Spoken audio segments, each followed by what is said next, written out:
யார் பரலோகத்துக்கு போவா? நான் இந்த கேள்வியை குறித்து நான் ரொம்ப நோட்ஸ் எடுத்துகிட்டு இருந்தேன். யாரால் பரலோகத்துக்குள்ளே போக முடியும்? உடனே எனக்கு என்ன நோட்ஸில் நான் எழுதிட்டு இருந்தேன்னா, முதலாவது யாரெல்லாம் ஆண்டவருக்கு பிரியமான வாழ்க்கையை வாழ்கிறாங்களோ அவங்களாம் பரலோகத்துக்குள்ளே போகலாம், முதலாவது.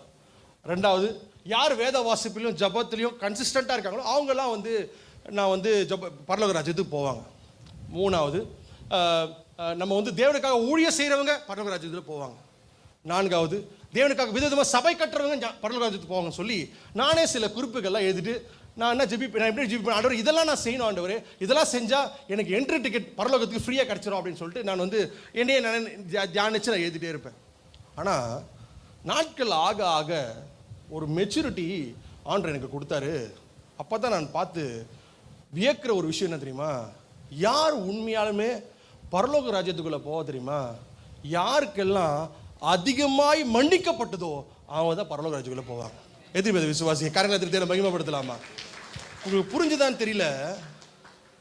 யாருக்கெல்லாம் அதிகமாய் மன்னிக்கப்பட்டிருக்கோ நான் தைரியமாக சொல்ல முடியும், அவங்க மாத்திரம் தான் பரலோக ராஜ்யத்துக்குள்ளே போவோம். ஒருவேளை நம்ம பரலோக ராஜ்யத்துக்குள்ளே போகும்போது அங்கே நம்ம பார்த்து வியந்த சில பேரை பார்க்கும்போது அவங்க என்ன தெரியுமா சொல்லுவாங்க? நான் இவ்வளோ சபைகளை நான் கட்டுறதுனால தான் நான் பரலோக ராஜ்யத்துக்கு வந்து சொல்ல மாட்டாங்க. நான் இவ்வளோ பிரசங்கத்தை நான் செஞ்சதுனால தான் பரலோக ராஜ்யத்துக்கு வந்து சொல்ல மாட்டாங்க. இவ்வளோ காரியங்களை தேவனுக்காக நான் உதாரணத்துவமாக கொடுத்ததுனால தான் பரலோக ராஜ்யத்துக்கு வந்து சொல்ல மாட்டாங்க. ஆனால் ஒன்று சொல்லுவாங்க, என்ன தெரியுமா? என் ஆண்டவர் கிருபையா இருந்து என்னை மன்னித்தார், அதற்காக நான் பரலோக ராஜ்யத்தில் வந்திருக்கிறேன். அல்லேலூயா. எத்தனை பேர் விசுவாசிக்கிறேன்? காரியங்களை மகிமைப்படுத்தலாமா?